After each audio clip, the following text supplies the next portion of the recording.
Չնչին տարբերություններով Մոլդովայում եւս գործում է մի իշխանություն, որը գլոբալիստական արևմուտքի սատելիտն է։ Մասպեկ ոնց անցան ընտրությունները Մոլդովայում։ Խաղի կանոններ էին հաստատված, որտեղ նախագահ Մայա Սանդուն իր թիմի համար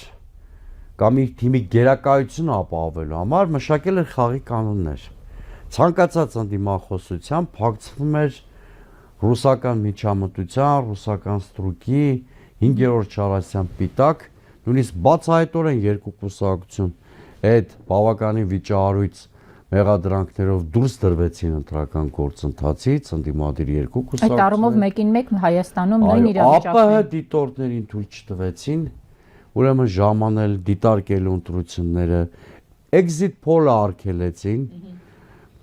որը նրա համար էր, որ ընտրությունների արդյունքները հնարավորինս ապահովագրված լինի անկախ հետաքննությունից։ Սանդուն 3 առավոտյան քվեարկելուց հետո չբացառեց, որ այսպես կոչված ոչ հարմար քվեարկության պատկերի դեպքում ընտրությունների արդյունքները կչեղարկվեն, այնտեղ եթե միայն բանավոր է այդ մասին խոսում, այստեղ օրենք կա, հիշում եք, նման օրենք են։ Այո, արտակարգ եւ ռազմական դրություն մտցնել ցանկացած պահի։ Մի խոսքով այս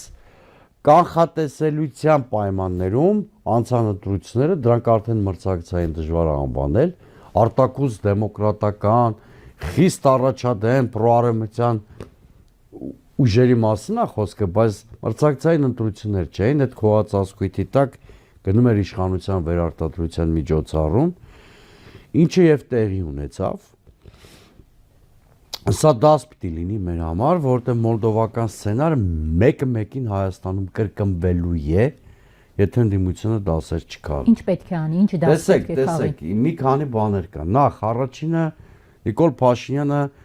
այստեղ նույնպես այդ հակառուսականության շահագործում ենք մենք տեսնում։ Դա ակտիվացել են հատկապես հիմա։ Նույնիսկ ՄԱԿ-ի ամբիոնից Նիկոլ Փաշինյանը ելույթի մի զգալի մաս իհարկե անհեթեթ մեկնաբանություններով եվրոինտեգրացիային նվիրեց։ Ընդ որում դա Մոսկովյան այցից անմիջապես հետո, դա էլ նկատենք, սա մեկ։ Երկրորդը, Սանդուի իշխանության օրինակով Նիկոլ Փաշինյանն էլ մեր հասարակությունը բարիկադների է բաժանում, ավելի շուտ ստեղ կարելի է նույնիսկ վստահել, որ մոլդովացիներն են սովորել Նիկոլ Փաշինյանից, սևի սպիտակի բաժանման բացառիկ իրավունքը պատկանում է ԿՊ-ին։ Անկախ իր կամքից մեր ընդդիմադիր որոշ սեգմենտներն էլ ջուր են լցնում Փաշինյանի այս կամպանիայի ջրաղացին, որովհետև կան մեր մոտ ընդդիմադիրներ, սա ամբողջ ընդդիմությանը չի վերաբերում, որոնք ակամայից կամ իներցիայով սպասում են ինչ-որ հրաշագործ զանգերի Մոսկվայից, հա, որ այ հիմա Պուտինը կբարկանա, Պուտինը կզայրանա, մենք տեսանք, որ Պուտինի բարկանալը, զայրանալը կամ հարաբերական են, որովհետև նա ցանկություն չունի միջամտելու այլ երկրների ներքին գործերին, կամ էլ այսօրվա Ռուսաստանը թաթախված ուկրաինական պատերազմի մեջ ուղղակի այլ ազատ ռեսուրսներ չունի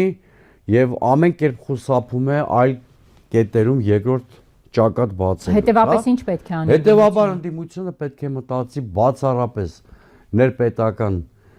հայկական օրակարգի ձևավորման մասին, այսինքն մոլդովական դասերը աշկի առաջ ունենալով պիտի այնպիսի օրակարգ եւ այնպիսի նախընտրական մարտավարություն մշակի, որը հնարավորինս արտաքին գործոնների հետ կապ չունի եւ ընտրությունը կարողանա այդ կես դիսկուրսից արևմտամետ ռուսամետ դուրս բերել, որտեղ մենք տեսանք, որ այդ դիսկուրսով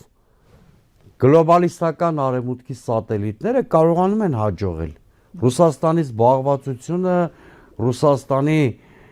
առաջնահերթությունները հաշվի առնելով։ Սա շատ պարզ ակնհայտ բան է։ Այսինքն նկատի ունեք միասնական ինչ-որ ճակատով։ Պարտադիր չի միասնական։ Նկատի ունեմ հայկական օրակարգի որդեգրումը։ Հույս չպիտի դնել, որ փոփոխությունները դրսից են գալու։ Հույս չպիտի դնել,